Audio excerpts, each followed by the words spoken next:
Good afternoon. I'm Arnold Wrightsey, a member of the faculty and a member of the Stegner Center faculty. And it's my pleasure to introduce the participants in the Economic and Ethical Tensions segment of this presentation. Our first speaker is going to be Michael Livermore, an associate professor at the University of Virginia School of Law, and he can't be here because of transportation problems. And so they're going to put him up on Skype. I guess he's coming over my right shoulder, and he's going to participate as soon as I finish the introductions. Following that will be Jeffrey Homestead, who's a partner at Bracewell and Giuliani in Washington, D.C., and is a former assistant administrator for air and radiation from EPA. And then we will have George Thurston, a professor of environmental medicine at the NYU Medical School. And each will have 20 minutes, and then we will have a Q&A session following the completion of the three presenters.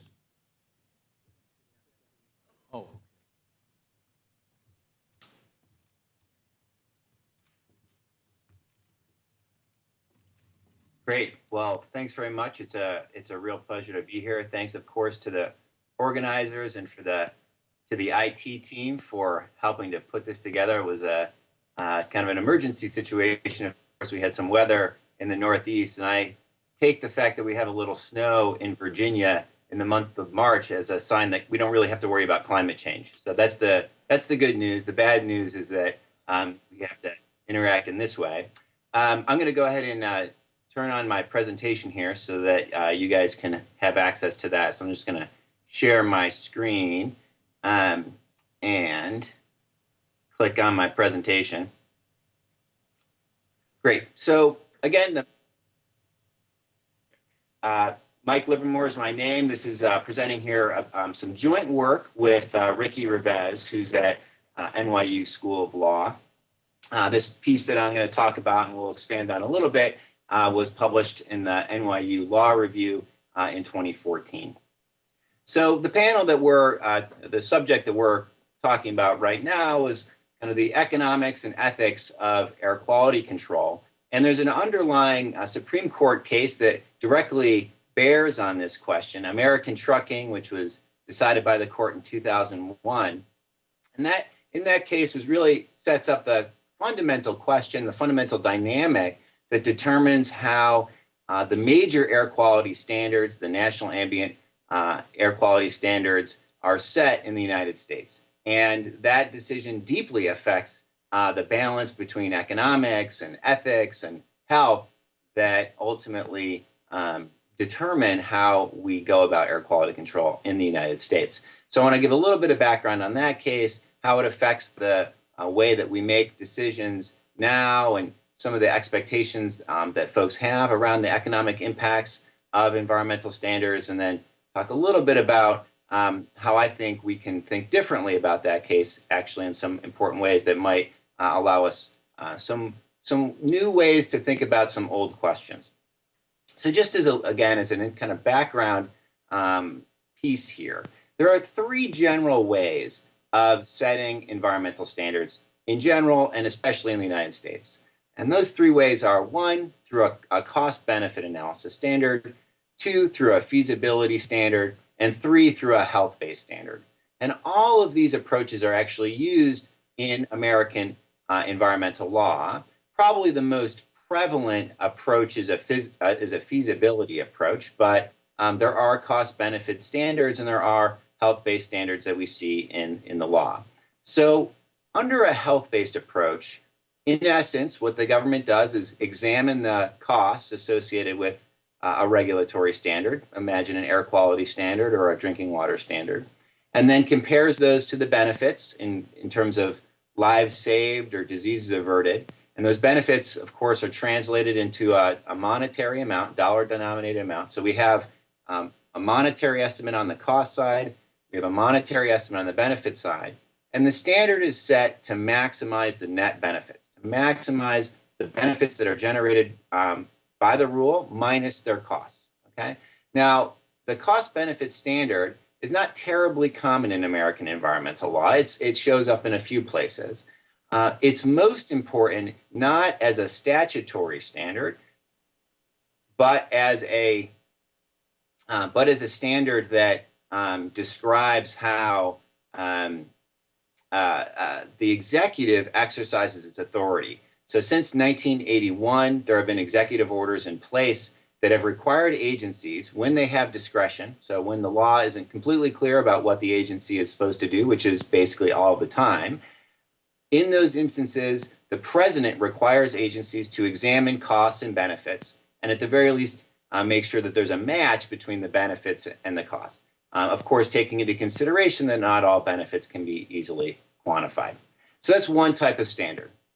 Second type of standard that we have in environmental law is feasibility. And feasibility is at some level similar to cost-benefit analysis, but a little different. What a feasibility standard requires is, once a risk is identified, to reduce that risk as much as possible, subject to some very general cost constraint. So, for example, the constraint that that the government not put an entire industry out of business, not bankrupt a major section of an industry. Okay, so that's a feasibility constraint. And there are many areas of environmental law where we see feasibility standards. Many feasibility standards are technology-based standards. So the agency can move forward with regulation as long as there are available, achievable technological approaches to achieve the standard. Okay, so that's the second approach. The third general approach that we have are health-based standards. And the NAAQS, the National Ambient Air Quality Standards, are the most important example of a health-based standard. Under a health-based standard, in theory at least, once a risk has been identified, it is essentially required that the risk be eliminated. Full stop. Now, maybe there are some considerations that get smuggled into a health-based standard, but the core of a health-based standard is, once a risk has been identified, to basically to address it, full stop, just to address it, eliminate the risk. Okay. Now, how is that relevant to the air quality standards that we have in the US? Well, again, in 2001, the Supreme Court issued a major decision, one of the most important environmental decisions that the court's ever issued, interpreting the Clean Air Act, in particular, the NAAQS section of the Clean Air Act. And that litigation was actually a challenge in which the petitioners were arguing that that section of the Clean Air Act was unconstitutional because it involved too much discretionary authority, too much leeway for the agency to decide how it wanted to approach air quality standards. The Supreme Court rejected the constitutional challenge, and so the good news is the Clean Air Act is constitutional. In the course of making that decision, there was a question about whether the agency could consider costs when it set the air quality standards. And part of the argument in that case was actually, if the agency couldn't consider cost, it granted too much discretion to the agency. What the court ultimately found in that case was that the agency was barred from considering costs in the NAAQS process. But again, that didn't undermine the constitutionality of the statute. The court looked carefully at congressional intent, looked carefully at the structure of the statute and the language of the statute to ultimately decide that when setting the NAAQS, which is meant to be a health-based standard, that the agency could not consider the cost. So even if it was very, very costly to achieve these health-based standards, nevertheless, the agency was obliged to move forward. Now, this case was seen by many in the environmental community as a huge victory. And it was seen by all folks that were associated, that were interested in this case, as a huge victory for environmentalists. Environmentalists and the green community see this as a core environmental law victory. It's a core kind of premise of environmental law in the US, that costs can't be considered when setting the NAAQS. And of course, industry hates this decision largely. They see it as being blind to their needs as promoting health or some social value to the exclusion of all others, and being ultimately very wasteful. So those are the two kind of basically the same interpretation, two different normative takes on basically the same legal interpretation of the statute. Now, this interpretation, the cost blind interpretation of the Clean Air Act under American trucking, runs into two issues. One's kind of well known and was actually the subject of the American trucking litigation, which is if it's the case that when you have a non-threshold pollutant, so a pollutant that causes harm at all levels of exposure, then when does the agency stop regulating? At what point does the agency say, okay, look, we're not going to regulate anymore, when you can always improve health incrementally a little bit by regulating more?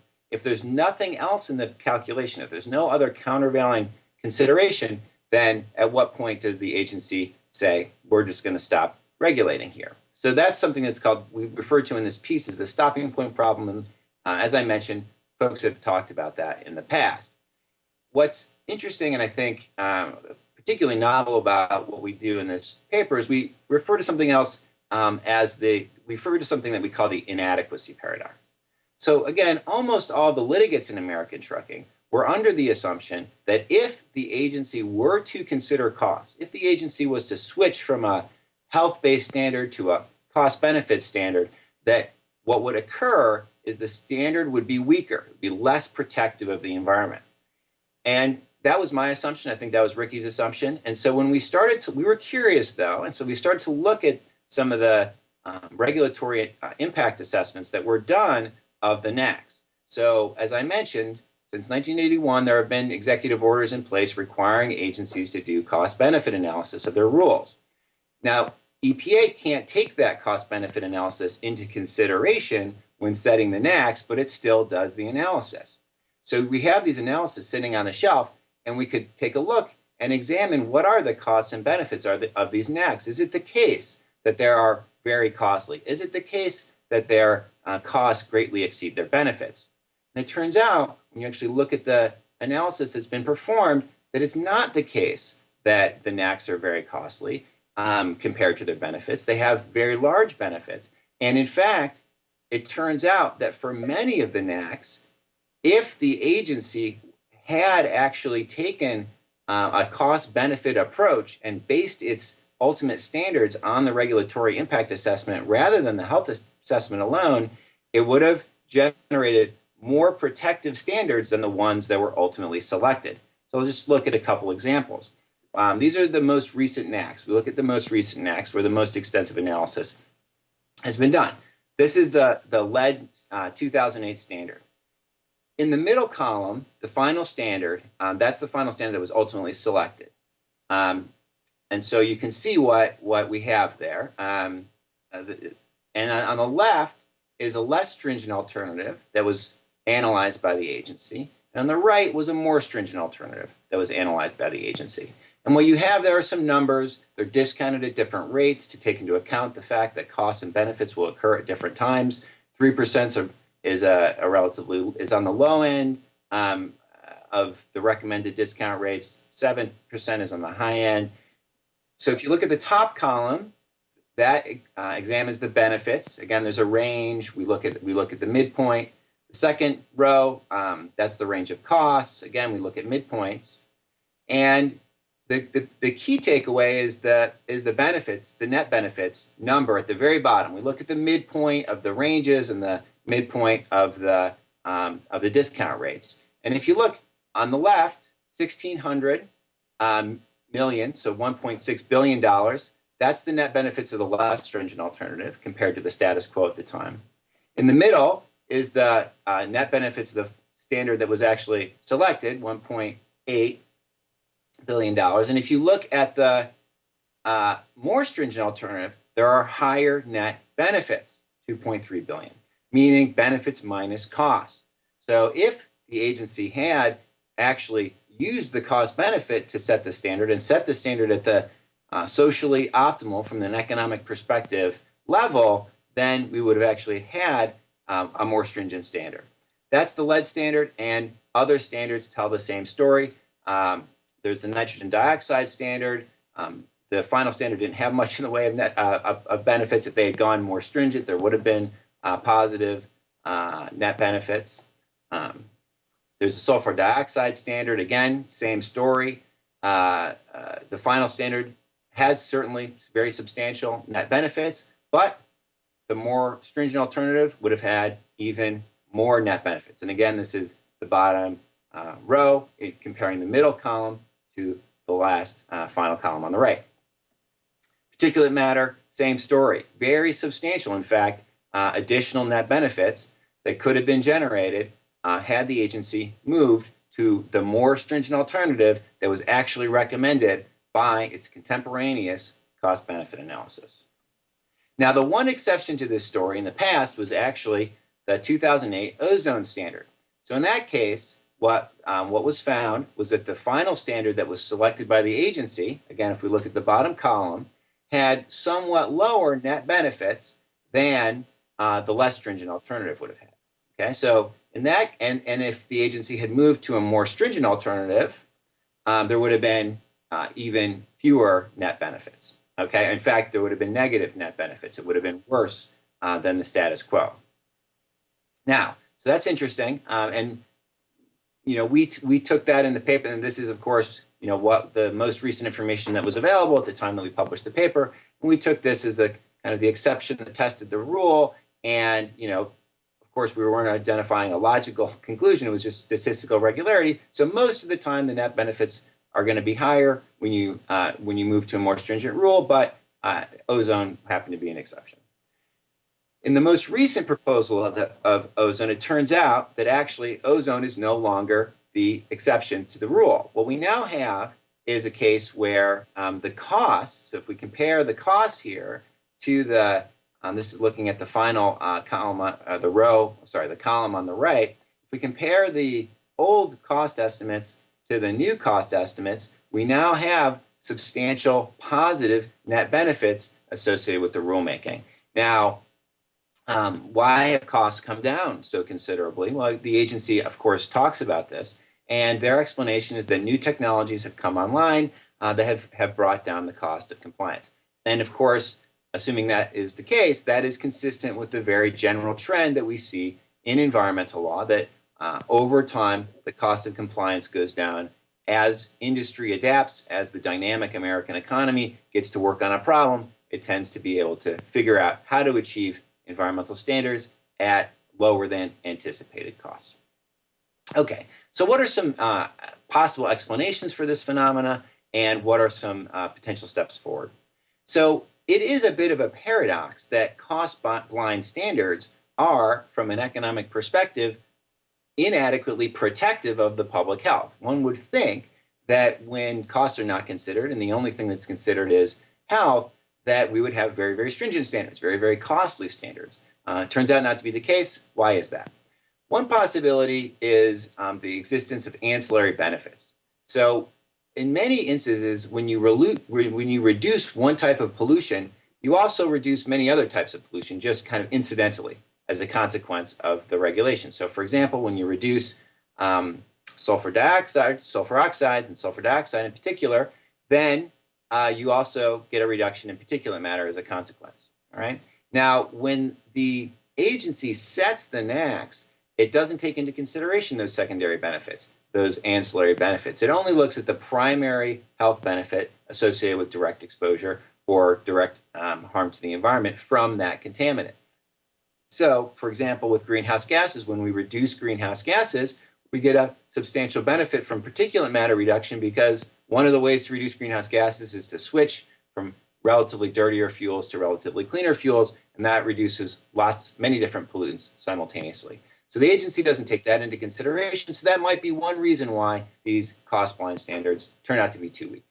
Another possibility is what is referred to in the behavioral economics literature as uncertainty aversion.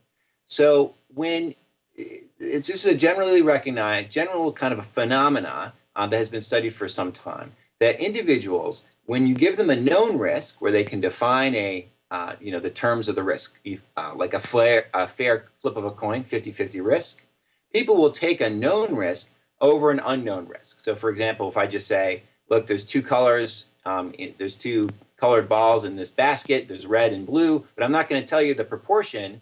Would you rather, get a payout if you select a red ball, or would you rather get a payout if you flip a head on a fair coin toss? Many people will select the fair coin toss. There may be a similar phenomena at work here, where because the folks at the agency that are setting the standards don't know how costly they will be, they may be averse to that uncertainty, and as a consequence, wind back the level of stringency. So the folks, again, who are setting the standards have all kinds of information about the health effects and the costs and the risks and the uncertainties around the health effects. And so they have a lot of information there, but they have very little information, only just what they can kind of imagine on the cost side. And that lack of information may turn costs into kind of a looming omnipresence that ultimately makes it count for more than it would if the information was actually presented to the decision maker. And finally, there's an interest group dynamic that we need to note. Because the regulatory impact statement isn't actually used to set policy, it's possible that there's less lobbying over the RIA, and as a consequence, it doesn't reflect interest group dynamics as much as possibly the NACs do. And if ultimately what we get is an output that reflects interest group pressure, then perhaps that's why the NACs are a little bit weaker.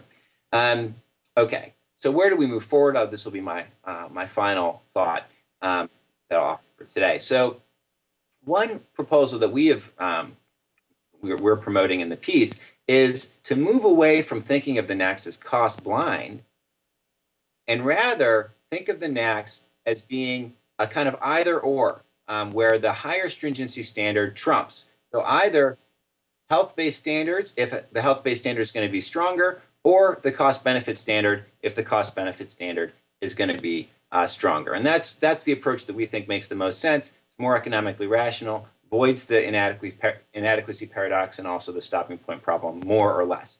Final thought is just be wary of unrealistic cost predictions. In the past, we've seen that costs do come down over time, and that's been our experience, and I suspect that will be our experience going forward. So thanks very much, and I look forward to hearing from the other panelists.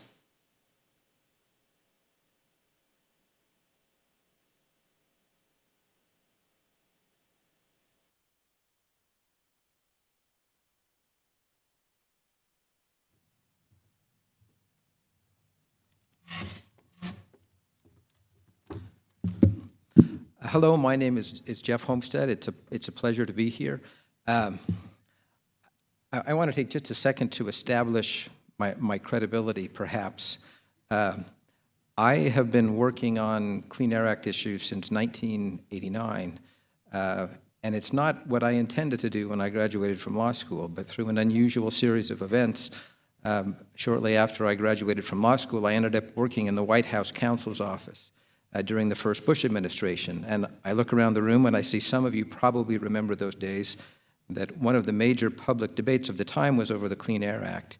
And somewhat remarkably, the White House was quite involved in those discussions, both in the legislation and then in the implementation efforts. And so, without ever intending to, I ended up spending virtually all of my time for 4 years working on Clean Air Act issues. And what I discovered was those issues, the combination of science and economics and policy and law and politics, those issues were much more interesting than the issues I had been working on. And so ever since that time, I've been working on environmental issues and in particular on Clean Air Act issues. And in addition to working private practice for several stints, I was the head of EPA's Air Office during the George W. Bush administration for 5 years. And so I've had a lot of experience dealing with Clean Air Act issues from the perspective of the private sector who has to comply with these regulations, from the perspective of a regulator who is responsible for developing and implementing. And then also I've participated in some of the academic debates over the last 20 years on some of these issues. And I would commend to you the paper that Mike and Ricky did, which really does a very fine job of setting up some of the key issues. I depart a little bit, and I'll explain why with some of their recommendations. But let me get into kind of the basic background here. First of all, the Clean Air Act is the longest and most comprehensive and by far the most costly of any of the environmental statutes we have in the U.S. and almost certainly in the world. It is also clearly the most effective. There have been a number of studies over the years looking at the costs and the benefits of the Clean Air Act, and although costs have been large, I think everyone agrees that the benefits have been significantly larger. So I join with those who think the Clean Air Act has been a remarkable success story to this point. But I can also tell you this, as someone who's worked on these issues for many years, we are paying more than we need to for the Clean Air Act. For the air quality we have, we're paying much more than we need to. Or if we paid the same amount we're paying today, we could have much more clean air, or we could have, at lower cost, we could have higher benefits. And I'll explain some of my thinking in a minute, but let me also start with a bit of a caution, and this is one of the things that where I guess I depart a little bit from what Mike and Ricky have to say in their paper. Cost-benefit analysis is an enormously important tool from a regulatory perspective. All of us do that analysis in our daily lives all the time. We don't do it consciously, perhaps, but when we're making a decision, we always decide whether the decision we're about to make will cost us more in time or money or effort than whatever benefit we get. And that's the way we live our lives. That's the way that I think is appropriate to evaluate regulatory issues. However, there's reason to be a little skeptical about both the benefits and the cost that are claimed ex ante. And I want to talk a little bit more about some of those things. But I want to start first with just two key points about the Clean Air Act. The Clean Air Act, as I said, is the most detailed, the most comprehensive, the most expensive. It regulates hundreds of different pollutants under dozens of different programs, literally hundreds of pollutants, and there might be close to 100 programs.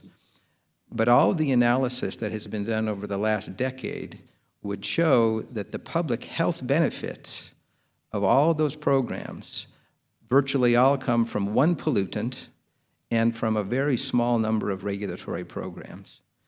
And that pollutant is what we call in the trade PM 2.5, particulate matter with a very small diameter. And I don't have the exact numbers. The most recent EPA, the 812 study, I think suggests that that's something like 95% of the quantified benefits. Now, as Mike said, there are some benefits that are very difficult to monetize, to put a price on. But I think it's pretty clear that reducing PM 2.5, reducing fine particles in the air, is the most important thing we can do under the Clean Air Act and the important things that we have done. That creates an issue, though, because, and Mike talked a little bit about this, PM 2.5 is different from many other pollutants because it's a secondary pollutant. Now, there are emission sources, there are combustion sources that directly emit PM 2.5, very small particles. You think, those of us who remember the old diesel engines and that black puff of smoke, that smoke is PM 2.5. So that's direct PM 2.5, but PM 2.5 is also formed by reactions in the air of many different types of pollutants. So for example, sulfur dioxide reacts with ammonia to form ammonia sulfate, and with nitrogen, with NOx, to form ammonia nitrate. There's other combinations. So almost anything you regulate in some way also reduces emissions of PM 2.5, whether it's SO2, whether it's NOx, even to some extent some of the other pollutants. What that means is almost whatever EPA does is justified because of the PM 2.5 benefits.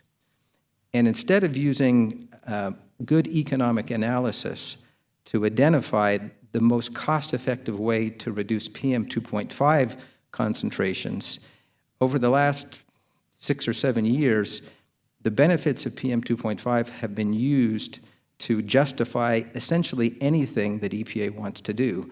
You may think that's an exaggeration, but I can tell you this.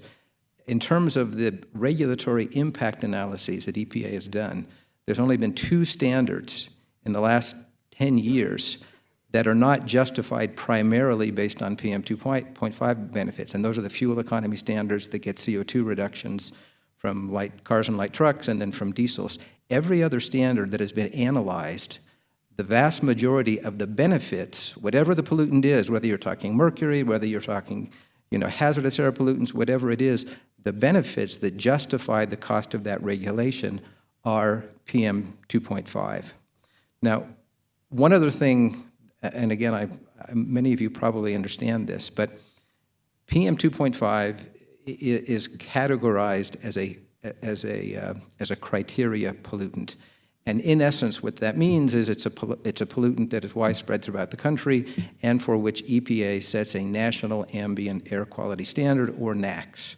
So there's a concentration in the air that EPA sets, and they set it at a concentration but that is that is requisite to protect public health with an adequate margin of safety. So EPA, every 5 years or a little bit more, goes through a pretty extensive scientific process with its outside scientific advisors, and then the administrator sets a concentration in the air that is, in her view and his view, adequate to, or requisite to protect public health with an adequate margin of safety. Now, what Mike says in his paper, and there's some truth to this, that standard isn't necessarily zero risk. There may be some remaining risk below that standard, but that's not supposed to be the way it is. The administrator sets that standard and says, this is the standard that will protect public health with an adequate margin of safety. Now, I want to use just one example of these PM2 2.5 co-benefits on a regulation that some of you may have heard of. And in fact, this regulation is actually going to be argued in the Supreme Court in about 3 weeks. But this was a regulation that EPA had authority to regulate hazardous air pollutants from existing coal-fired power plants.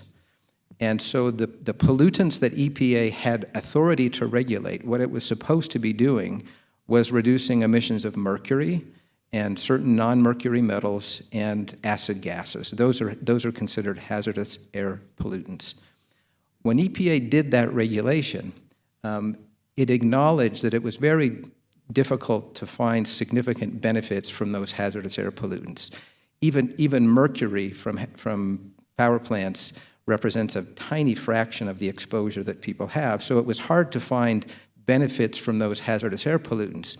But they said, this regulation is going to save 11,000 lives a year because it's also going to reduce PM 2.5. And all of those premature deaths avoided, those 11,000 deaths, all came from people living in areas where the air quality standard was below the standard that EPA said was safe, was adequate to protect public health. So what you can see here, what I hope you can see, the dotted red line is the standard that the administrator recently set. So this was set under the Obama administration of 12 micrograms per cubic meter. The S-shaped curve on the left shows you EPA's estimates of premature mortality at all those different levels. So, down at 5 micrograms per cubic meter, you have a little bit, and you go up, but you see all of those deaths, all of those 11,000 deaths, supposedly are in areas where EPA has declared the air quality to be safe. This is not unique. This is the way virtually all of EPA's regulations are justified, by reducing PM 2.5 levels below levels that have already been declared to be adequate to protect public health.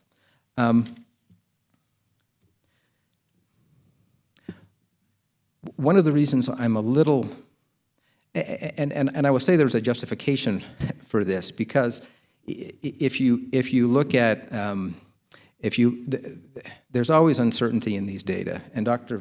Thurston will probably talk much more about this, but there is evidence to suggest that there's an association between premature mortality and PM 2.5 levels, even below 12. although there's really not much evidence below 10 because we don't have a whole lot of evidence of places below 10. But until 2009, EPA said, well, we think there may be some benefits down to 10 because we have some evidence to suggest that. But we really don't have any evidence to show that there are benefits below 10 micrograms per cubic meter. And this is where I tell you, you have to be a little bit careful with the use of benefits analysis because changes in assumptions can dramatically change the way you view these problems. So in 2009, EPA eliminated that assumption. And they said, we believe that in essence, that there is a straight line, that the dose response curve will go straight down in a straight line all the way to 0. So reducing, and I'm not going to use the units, reducing PM 2.5 levels from 16 to 15 gives you the same amount of benefits as reducing that level from 3 to 2. There's a lot of uncertainty, there's a lot of controversy about that change, but here's what that did as a practical matter. In one fell swoop, EPA had basically determined, based on their analysis, that there were approximately 88,000 premature deaths per year from people being exposed above 10 micrograms per cubic meter. When they eliminated that number, the number went up to 320,000 deaths per year. So based on a change of an assumption, we went from believing that there were 88,000 premature deaths to 320,000 premature deaths, which means, according to EPA's models, that there are many parts of the eastern United States where about 20% of all deaths are caused by PM 2.5. And if you go back a few years, but before the modern Clean Air Act came into place, EPA's analysis would say that 25% of all deaths in the United States in 1980 came from PM 2.5. And I don't think that there's a lot of epidemiological support for that assumption. So when you're talking about using these co-benefits, benefits that are below these low levels, you have to be really careful about whether you're actually getting benefits. So changes in minor assumptions can dramatically change the way you're looking at these things. Now, I want to go back to another example that Mike used just very quickly. So I talked about how changes can dramatically change the benefits you're estimating from your air pollution programs. You also have changes in assumptions that can dramatically reduce the projected cost. So as Mike said, when the last time EPA analyzed the potential costs of different levels of the ozone standard, and now we're using a different metric, we're talking about parts per billion, and the current standard is 75 parts per billion. EPA has looked at what the standard would cost if it were set at 70, at 65, and at 60, and I'm sorry, part of that's cut off. In 2010, when they did that analysis, you see these relatively short bars, the ones on the left. So I can't even look at the metric there, but you can see the bars on the left are much lower than the bars on the right. So that's what EPA estimated in 2010. In 2014, they did the same analysis. I'm sorry, I'm getting it backwards. In 2010, you have the large bars, the higher bars. Those were EPA's cost estimates in 2010. Looking at the very same problem 4 years later, they came up with dramatically lower costs. Now Mike mentioned this, and he said that lower cost was a result of EPA's estimates of pollution controls being less expensive. That's just not true. EPA did have very minor adjustments based on the cost of controls that it could anticipate, because it is true that the cost of certain NOx controls have come down very modestly. Almost all of that difference between 2010 and 2014 is based on what EPA assumes about the cost of unidentified controls. And so in essence, what EPA says is, we look at all the emission sources, we really don't know how you would reduce those emissions, but we're going to make some estimates. We know basically how many total emissions you need to reduce. In 2010 and prior to that time, EPA actually used a much more evidence-based cost curve because historically what happens is people reduce the lowest cost emissions first, and as you need more and more emission reductions, the cost per ton tends to go up. So that's how EPA came up with the much larger numbers in 2010. In 2014, they eliminated that, and they just assumed that you could get an unlimited number of emission reductions for $15,000 a ton. That's contrary to experience in places like California, like Texas, that have actually tried to get more expensive ton numbers. But again, this is why you need to just be a little, whether 2010 or 2014, I think 2014 or 2010 was more credible, but there's enormous play in the joints here. So you have to be a little more careful about some of the estimates that you get when you read EPA's claims or other people's claims about the benefits of clean air regulation. So I agree completely that the benefits outweigh the costs, but at the margins, it's very hard to make decisions. And okay, I'm running out of time.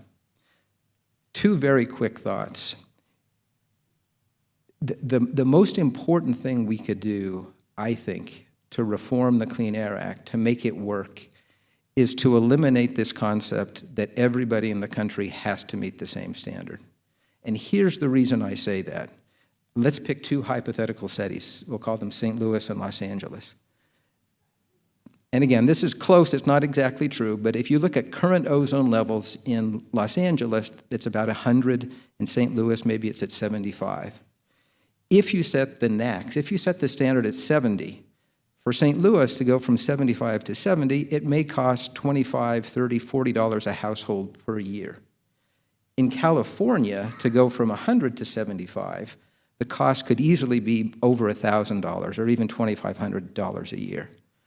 So, and this is not because, this has to do with all kinds of things, and you in Utah understand that given your geography and certain factors, your ability to reach a standard is much more difficult than others, and California faces that with ozone.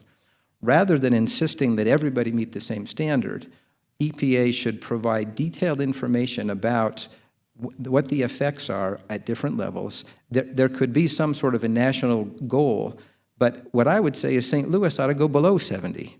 For those costs, they should go to 65 or even 60 because the marginal benefit would exceed the marginal cost. But to insist that everybody meet a standard that will be impossible for some states to meet is not a wise thing to do. And I just want to end, and I don't have, oh, I'm sorry. These are the slides. It's kind of amusing, to me at least. EPA justifies its ozone standard not based on the benefits of ozone, which are the blue bars, but on the co-benefits of reducing PM 2.5. So even when it comes to changing the ozone standard, the reason it supposedly passes a cost-benefit test has nothing to do with ozone. It has to do with PM 2.5. And then finally, just two last slides. Today, this is the way the country looks in terms of the ozone standard. Those are the areas that have been found not to meet the ozone standard. If the standard goes to 65, which is the mid-range of what EPA has proposed, this is likely what the country would look like. The red areas are areas with monitors. The other areas are where they've used pretty sophisticated interpolation. This has pretty dramatic effects, and we don't have time to talk about them here, but it really points to some of the difficulties of implementing the Clean Air Act the way it currently stands. Thank you.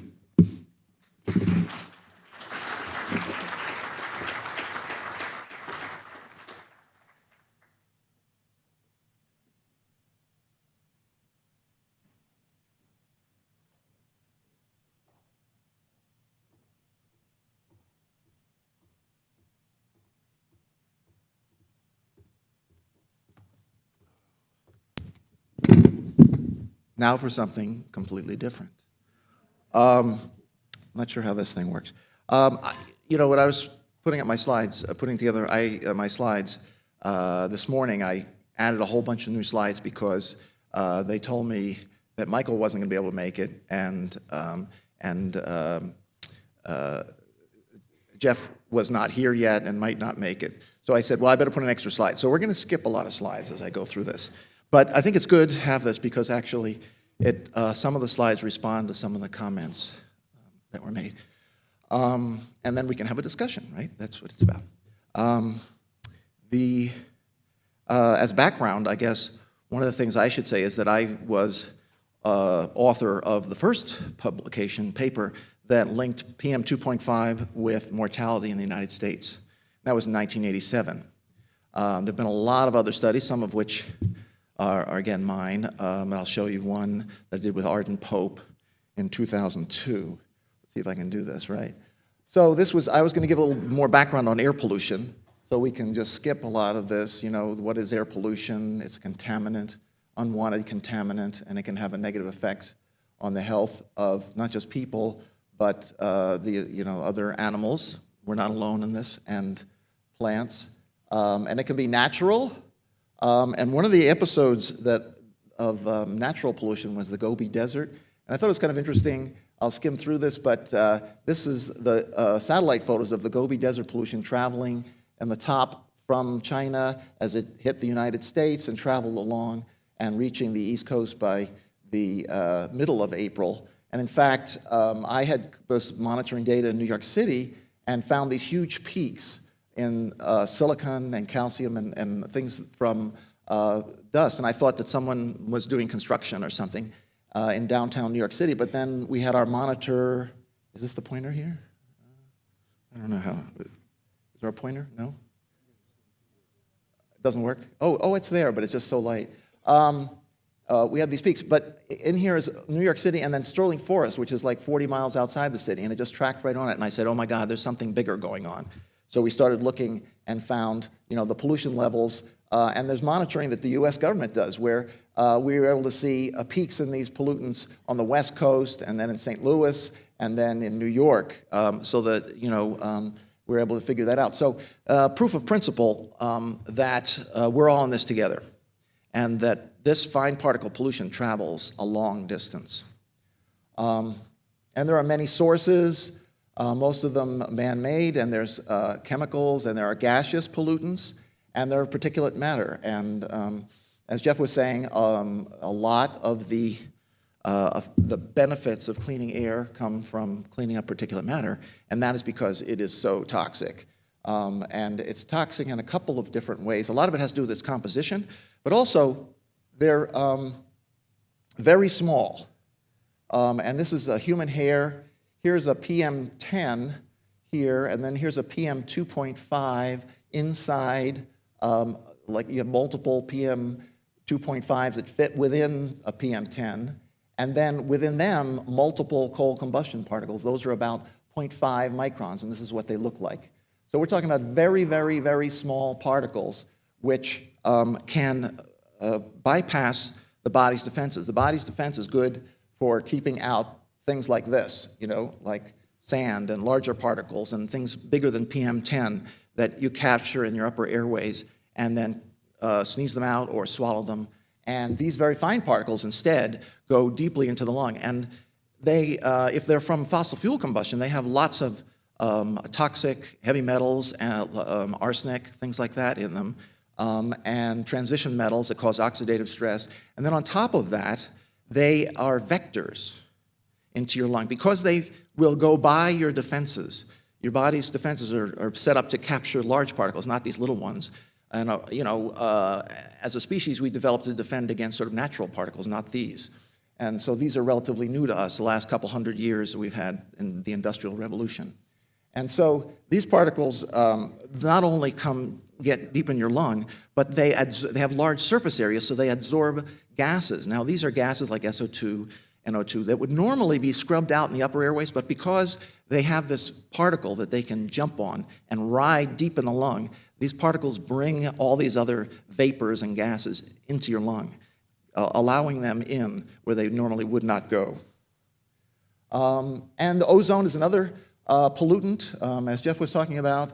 There are secondary particles that are formed from SO2, and when they first what happens is the SO2 converts to sulfuric acid, and that's how we get acid rain if we're lucky. If we're not lucky, we breathe acid, sulfuric acid. And the sulfuric acid condenses on the existing particles and makes them acidic, which makes them more toxic. So it's really a toxic mix. And And ozone is similar to that it comes from pollutants, gaseous pollutants like volatile organic carbon and NOx. Let's see if this works. Yeah, it just takes us through a day with ozone, starting early on 5 a.m. on the East Coast. And you see very low levels of ozone, but the sun comes up and starts to cook and creates this secondary pollution, and you get really elevated levels of ozone. And then the sun goes down, and it disappears to start all over again the next day. So this is why ozone levels are really high in the summertime and not in the wintertime, because the days are so short in the wintertime. You don't get the time for it to convert. Fine particles reduce visibility throughout the U.S. Here's where I'm from in New York, and this is local. That's the small Cottonwood Canyon or something, right? You recognize that name? I think that's where this is at. And I got to view something like this, although, flying in, I could see the sunset, beautiful sunset. And I've been out west to go fly fishing and hiking in the summertime. I never come here in the winter, and I've never seen this kind of a sunset with a brown line through it. It was very interesting flying in. I've got lots of pictures on my phone, if you'd like to see them. You probably see it every night, though. They reduce visibility elsewhere, like in China, where coal burning is a big part of the problem. And the Chinese government estimated the cost of environmental destruction at a minimum of $230 billion, or 3.5% of their domestic product. And what we're talking about with these cost benefits are sort of the pyramid of air pollution effects, what my wife calls the pyramid of death. So there's a whole host. There's the most severe outcome, death, which is what the particles, they're associated with all of these things, but the particles are most associated with mortality, and therefore that's why the high valuation of why PM dominates these analyses, because it's been so many times and so convincingly associated with increased mortality in the United States and around the world. But then there's also many more hospital admissions, doctor's visits, asthma attacks. So the numbers go up as we go down the pyramid, but the dollar valuation that economists give them are, of course, highest for death. You really want to, it's the valuation, what you're willing to pay to avoid this. And most people are willing to pay a lot to avoid death. The effects, I won't go into too much, but there are direct effects on the lung, altered lung function. There was just a study out today in the news talking about that in California, the Children's Health Study, they find that the kids' lungs actually improve as the air cleans. You might want to look for that one. Exacerbation of asthma and other pulmonary diseases. And then the heart is where most of the deaths are cardiac deaths. And they're, go through and create plaque progression. This morning's speaker talked about that, and clotting factor, which can lead to thrombosis, clotting, and a heart attack, or it can affect the nervous system of the heart, its ability to beat on a regular basis, and cause heart attacks that way.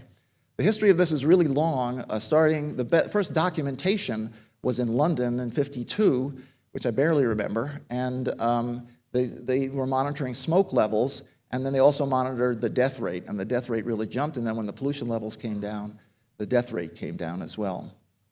Here's a study that I did with Arden Pope, who's speaking here later, showing how the risk of death from all causes rises as the pollution levels, the PM 2.5, rise. Similarly, cardiopulmonary, which is where most of the counts of deaths are, and lung cancer also increases dramatically. And we looked at all other causes. We didn't really see an association, so it's specific really to respiratory, cardiopulmonary deaths, which makes sense. I just want to point out, this study only went down to about 7 or 8 micrograms per meter cube because we were using pollution in the 1980s and 90s, but lots of studies have shown now much lower, and this is one of them. This is from Canada, and here you see the pollution levels, similar kind of plot, except the pollution levels go all the way down to 1 microgram, virtually zero. And what they showed, Cruz et al. For Canada, showed that the benefits of cleaner air, or however you want to phrase this, as you go down in pollution all the way down to 1 microgram, you get fewer and fewer deaths, lower and lower risk of death. So the EPA assumption of going to zero is a perfectly sound one. As we heard this morning, Senator Muskie admitted that saying that there was a margin of safety was really a fiction. And that's what we're finding out. As we get more and more places that are cleaner, we're able to see the benefits of cleaner air more and more. The effects are really increased in children because they breathe more air per body weight, they exercise, they're developing, as this children's health study has shown, and we're also finding effects in utero.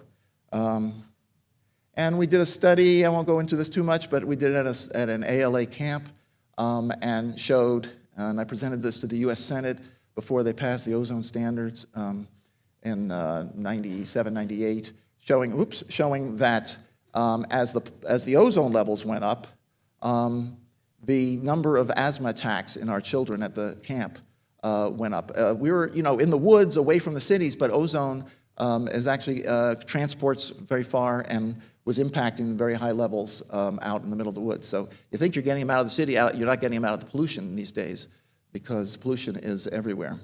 It's very widely dispersed. And then I did a study in the South Bronx looking at kids with personal monitors, and we worked in the schools, and what we found, one of the results just showing lower lung function as the elemental carbon, the diesel soot went up, their lung function went down, and we saw more asthma symptoms as well. This is one of the studies I was involved with, the Global Burden of Disease study done by the World Health Organization, and they went through and looked at the causes of deaths in the world, and their dietary risks are a big factor, and high blood pressure and tobacco smoking, but then particles, particulate matter from solid fuels, household PM is quite high, almost 4 million deaths per year. And then over here we have particulate matter air pollution, outdoor air pollution, another 3. So if you add those two together, you're right up there with the largest risks. So particulate matter indoors, particulate matter outdoors, causing many, many millions of deaths in the world every year. Why combustion particles are so bad, and I would agree with Jeff about the standards. I could see a lot of need for improvement. It's something that it's difficult to get. I think we were talking this morning, getting anything through Congress today is difficult. But my difference with the Clean Air Act is that it treats all particles the same.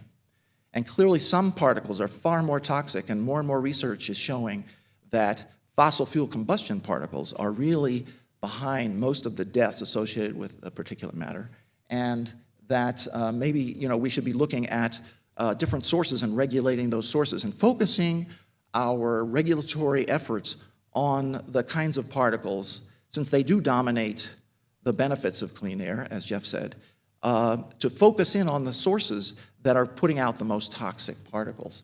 And those primarily are fossil fuel, especially coal burning, in my opinion.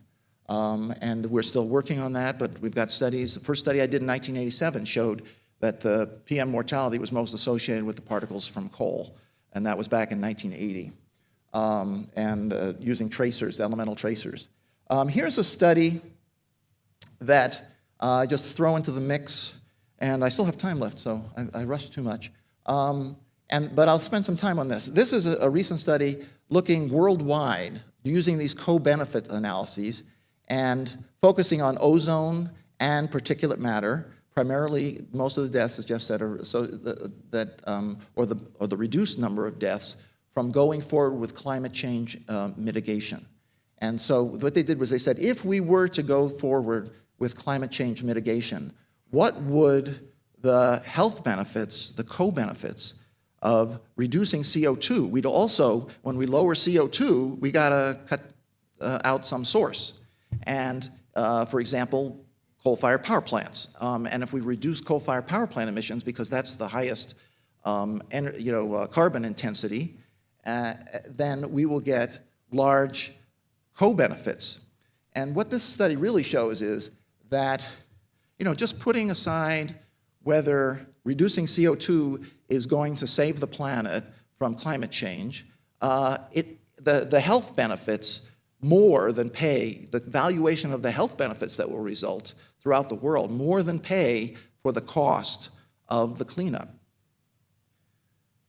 So we should do this just for the health benefits. And the thing with these health benefits, is that they're local and immediate. You know, it's not like, okay, we're going to reduce CO2, and if I reduce CO2, I'm going to help everybody on the planet, and it'll help them in 30 years. So you mentally discount this, and we talked a little bit about discount rates before, and they do it in economics, and we do it sort of mentally. We say, well, that's years away. But the thing is, these health benefits are right away. And the people who do the cleanup for climate change get the benefits. They get immediately, they get the health benefits from cleaner air.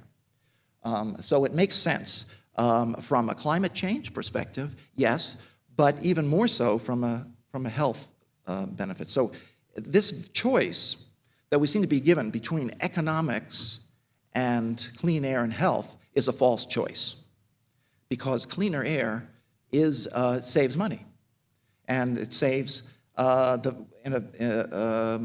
reduces deaths, reduces hospital admissions, and so that's and you see this here. He goes through Jason West, and his collaborators, looking at here are the costs per ton of CO2 reduced down here in the green, and it's almost down to zero cost per ton on this scale at least, and then here's the upper limit. And so in most places, and this is the range of benefits, this is the high estimate and the low estimate.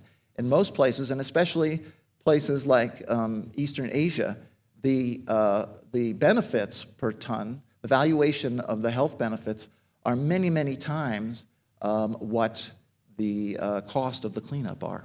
So there's an immediate and huge payback. Just a quick thing we mentioned this morning. I was one of the authors of this study that came out recently, where we surveyed ATS physicians across the United States. We sent out about 5,000. We got a 17% rate, so it was almost 1,000 people responded. And we asked physicians, is climate change happening today? 88% of the physicians responding said yes. And as was shown this morning, 87% of them felt it was relevant to their patient care today. And the things that they felt were happening were really injuries due to storms, floods, fires. This came up a lot in their comments, drought and increased fires. So it's really an air pollution kind of thing. And then severity of illness, asthma, cardiovascular from air pollution directly, and increased allergic sensitization. We're finding longer pollen periods more during the year, so that people are exposed for a longer time and have asthma problems, start earlier in the spring and end later in the summer, because the allergy season is extending. And physicians are seeing this in their practice. Who is most affected in their opinion are the young children, older adults, 75% of them cited that, people with chronic diseases, and the poor and the working poor. So in conclusion, air pollution is clearly a large and growing global health problem, especially from coal combustion, because that's really growing fast in places like China and India. They're sort of fighting out which one has the worst pollution, and one day you read about China, the next day it's India. Traffic-related pollution also, if we reduce that, we can improve health care, as we saw in the study in the South Bronx. And as I was pointing out, taking action to reduce climate change, CO2 emissions, will also lower other pollutants and provide significant immediate and local health co-benefits. So I really have no problem with when you're regulating one thing like climate change and acknowledging that you're also going to clean up these other things and taking credit for it. I mean, it wouldn't happen otherwise. And the same thing with these SO2 emissions and ozone, that particulate matter pollution would not be controlled without them. So why not include that? That makes sense to me personally. And just last thing, the dollar valuation of public health co-benefits of cleaning greatly exceed the costs of cleanup. Thank you.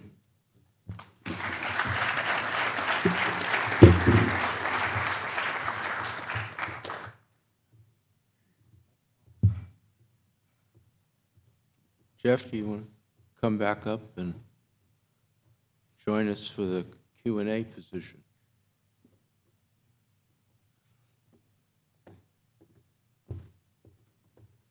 flag you or just let you know? Okay. And I'm not going to be up unless I'm not going to be shown like right now.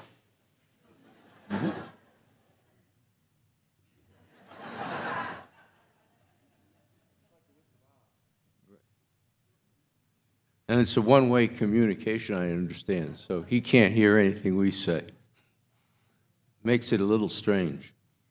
Any questions? Yes?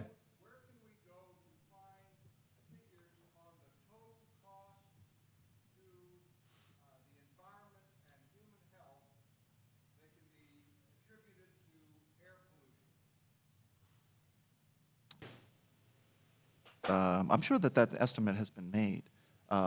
In other words, looking at, you're saying, like, not just how much is the valuation of the benefits from lowering pollution, but the existing extant air pollution and what the cost of that is on society. Is that what the question is?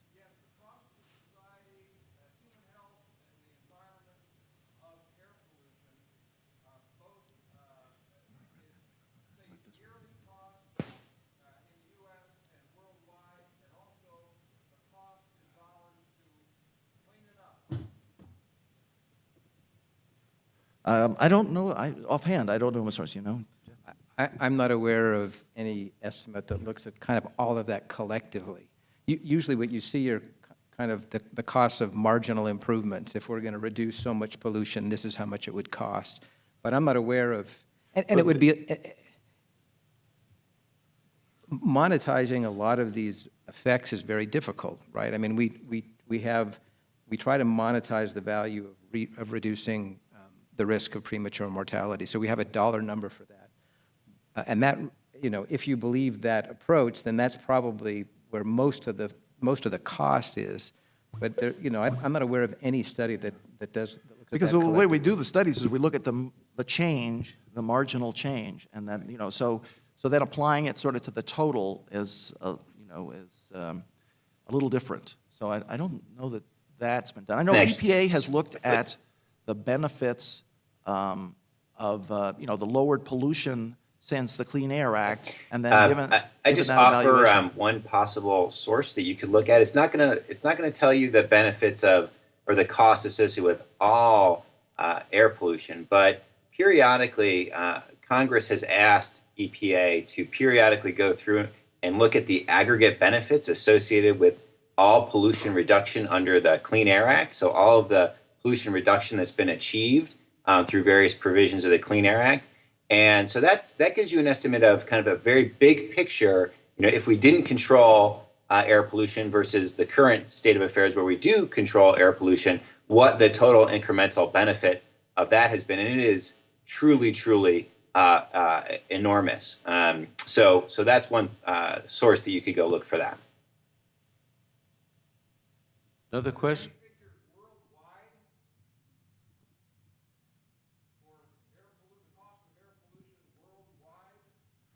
Well, the global burden of disease study shows the total numbers of deaths associated with pollution, with particulate matter pollution.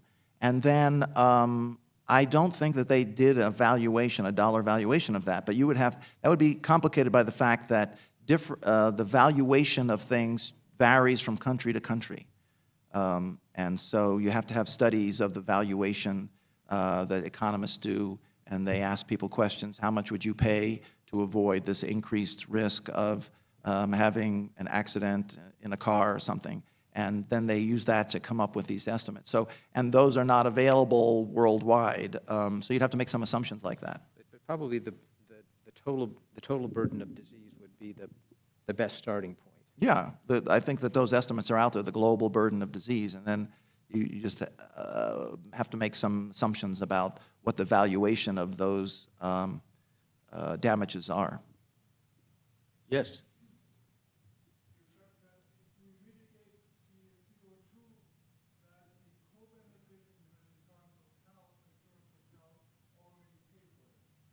Well, they would if we would do something.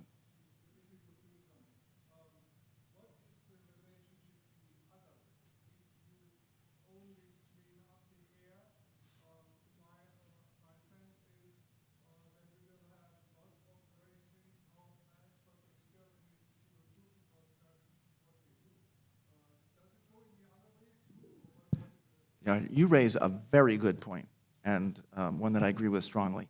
And that is when we set up our air pollution regulations, we should be thinking about when we say, in the states and places say, okay, we're going to have to meet this ambient standard, they should be thinking, well, where can I get the biggest bang for my buck in terms of climate change? Similarly, climate change, we ought to be thinking, well, when we do this climate change mitigation, how can I get my biggest bang for the buck in terms of health benefits? But they're totally separate right now. And so we're not doing that connection.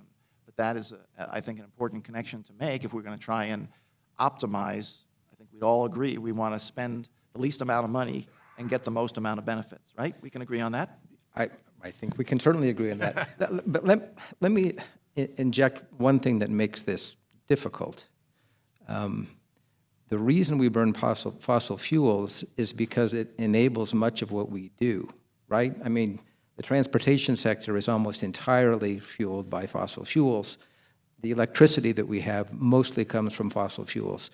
There are renewable sources, there's nuclear energy, there's hydro, there's other things that are possible.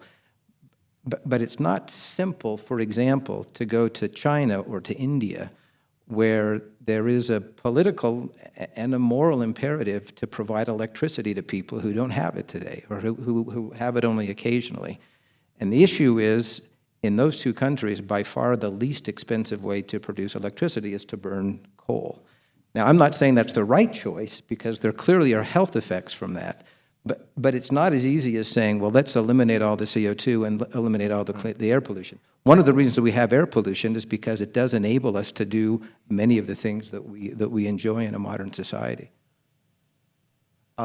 Great. Just to add to that same kind of area of agreement that we should be getting, we should be maximizing our net benefits, getting our biggest bang from our buck. Just to follow up on Jeff's point, that it really isn't a question between an all renewable, switching off all fossil fuels tomorrow and going to wind and solar that it's available now versus doing nothing, right? There's actually a huge range in the middle. There's trades to be made between coal and natural gas, between natural gas and wind. There are many margins. There's energy efficiency benefits that can be achieved. There are many margins in which we can make progress without throwing up our hands and saying, look, we can't go to all solar tomorrow. Of course we can't, and that would be prohibitively costly, but there are many things we can do to walk in the right direction. Let me just point out one aspect of this. Yes, coal is the cheapest for these people, apparently, because what's happening is, and has happened in the past here, is that you're taking the costs and you're externalizing them. You're making pollution, which it has a cost on all the public downwind, which is really all of us, and to some extent. And so, the problem is they're not seeing the whole cost. And I think even the most conservative economist would say the consumer, to make the right choice, has to see the whole cost to compare them properly. So the only way you can really do that is to say, okay, well, natural gas costs this, but let's take coal and make it as clean as natural gas, and whatever that costs in controls, if it's even possible, which I kind of doubt, but if you spent all that money and then passed that along on the cost, suddenly people would say, whoa, that's way expensive, because now they're on an equal footing. They're putting out the same pollution. This has been historically the problem of externalizing the cost. Things look cheaper, but they're not. No, right, and the solution economically is very simple, right? You would estimate the cost of that externality, and you would add that to the cost of burning a ton of coal or a gallon of fuel, whatever it is. That turns out to be much harder in practice than it. Right. I mean, there's discussions today over what the social cost of carbon is, and whether that should be $15 a ton or $250 a ton, and that's only on the CO2 side. So ideally, that is how we would do it. We still would not eliminate coal and natural gas and other things, because even if you're paying $100 a ton, you would still have a significant amount of fossil fuel today, because there aren't good alternatives to do all the things that we wanted to do. But I agree absolutely that economically the right thing to do is to add something so that people pay the true cost of getting electricity or running their automobile or whatever it is.